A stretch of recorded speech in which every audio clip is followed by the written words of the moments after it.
అక్క చెల్లెమ్మల మీద ఎందుకు అత్యాచారాలు జరిగాయి? ఈయనేంట్రా బాబు ఇలా మాట్లాడుతున్నాడు? ప్రజాస్వామ్యంలో ఉన్న సోషల్ మీడియా యాక్టివిస్టులను కూడా ప్రజాస్వామ్యం గురించి మాట్లాడుతున్నారని వాళ్ళ చిన్న ఆయన, మరి ఆయన దైవం అయిపోయి ప్రజాస్వామ్యం గురించి మాట్లాడుతున్నాడు, లా అండ్ ఆర్డర్ గురించి మాట్లాడుతున్నాడు జగన్మోహన్ రెడ్డి అంటే వీళ్ళందరూ పైనుంచి నవ్వుకుంటారు. ప్రతి పోలీస్ ఆఫీసర్కి కూడా చెప్తా ఉన్నాం, సప్త సముద్రాల అవతలున్నా కూడా పిలిపిస్తాం. సప్త సముద్రాలు బయట ఉన్నా పట్టుకొస్తాడట. ఎవరిని జడిపిస్తావు? ఎవరిని జడిపిస్తావు?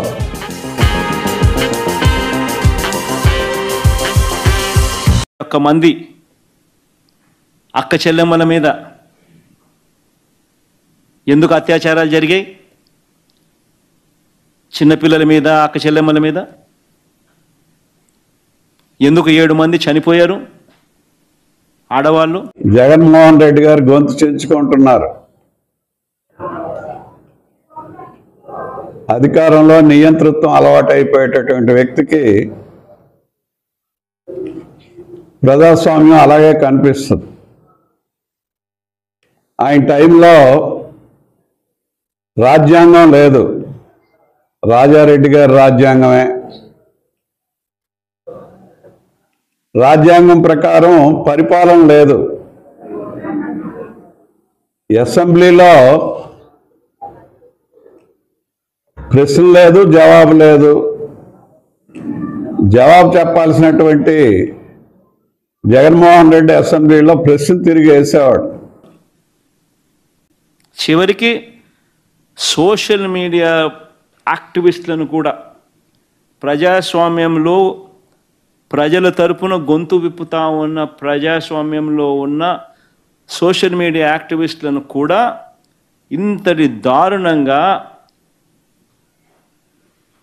ఇల్లీగల్గా డిటెన్షన్,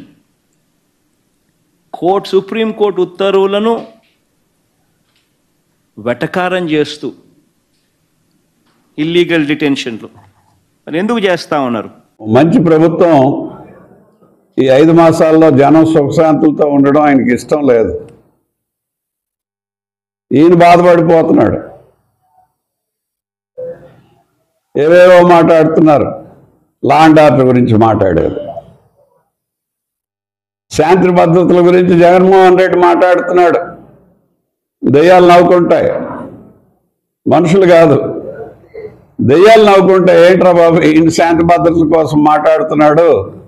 ఈయన పక్కనే ఒక ఎమ్మెల్సీ ఉంటాడు, మర్డర్లు చేసిన ఆయన అని చెప్పి వాళ్ళు మర్డర్ చేసిన వాళ్ళందరూ మీద దెయ్యాలై వీళ్ళ ముందు తిరుగుతుండి వీళ్ళు మాట్లాడుతున్నారు ఏంటి వేదాలని చెప్పి ప్రజాస్వామ్యం గురించి మాట్లాడుతున్నారని వాళ్ళ చిన్న ఆయన,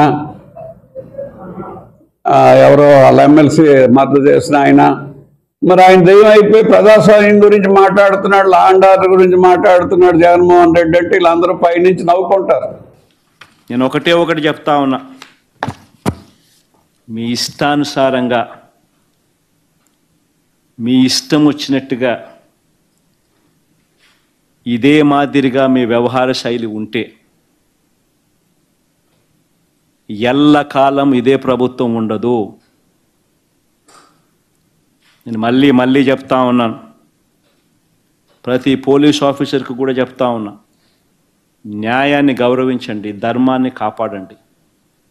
అంతేగాని ఈ మాదిరిగా వన్ సైడెడ్గా ఇల్లీగల్గా తప్పు చేస్తున్నారని తెలిసి కూడా తప్పు చేసే కార్యక్రమం మీరు చేస్తే మాత్రం మేము చూస్తూ ఊరుకోము అని మాత్రం ఖచ్చితంగా చెప్తా ఉన్నాం. ప్రతి పోలీస్ ఆఫీసర్ మీద కూడా ప్రైవేట్ కంప్లైంట్స్ ఫైల్ చేస్తాం. ప్రతి పోలీస్ ఆఫీసర్ మీద ఎవరైతే తప్పులు చేస్తూ ఉన్నారో private complaints will be launched. ప్రతి బాధితుడు ప్రైవేట్ కంప్లైంట్ ఫైల్ చేస్తారు. వాళ్ళ తరపున అవసరమైతే లీగల్ ఎయిడ్ అఫీషియల్గా వైఎస్ఆర్సీపీ దగ్గరుండి ఇచ్చి కూడా సపోర్ట్ చేస్తుంది. అదొకటే కాదు, ఎల్లకాలం వీళ్ళ ప్రభుత్వం ఉండదు. గిమిలి అని అంటున్నారు, అధికారం కూడా తొందరగా కూడా పోవచ్చు, లేకపోయినా ఉండేది ఇక 4 ఏళ్ళే. దాని తర్వాత మళ్ళీ మా ప్రభుత్వం వస్తుంది. మీరు చేసిన ఇల్లీగల్ యాక్టివిటీస్ని దగ్గరుండి బయటకు తీస్తాం. ఏదో రిటైర్డ్ అయిపోయి వెళ్ళిపోతారు అనుకుంటున్నారేమో, రిటైర్డ్ అయిపోయినా పిలిపిస్తాం.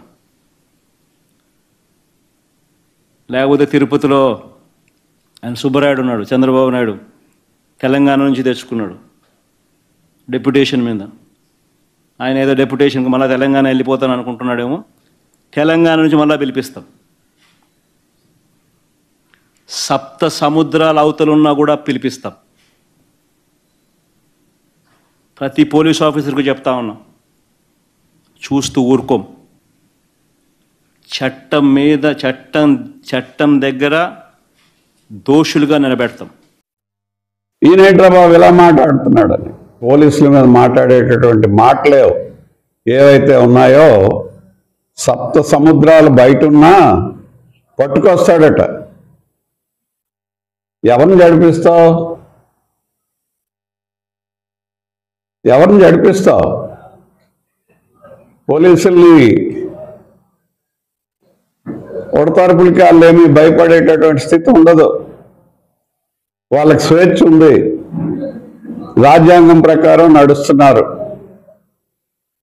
నువ్వు రాజ్యాంగ వ్యతిరేకివి, ప్రజాస్వామ్య వ్యతిరేకివి, వ్యవస్థల వ్యతిరేకివి.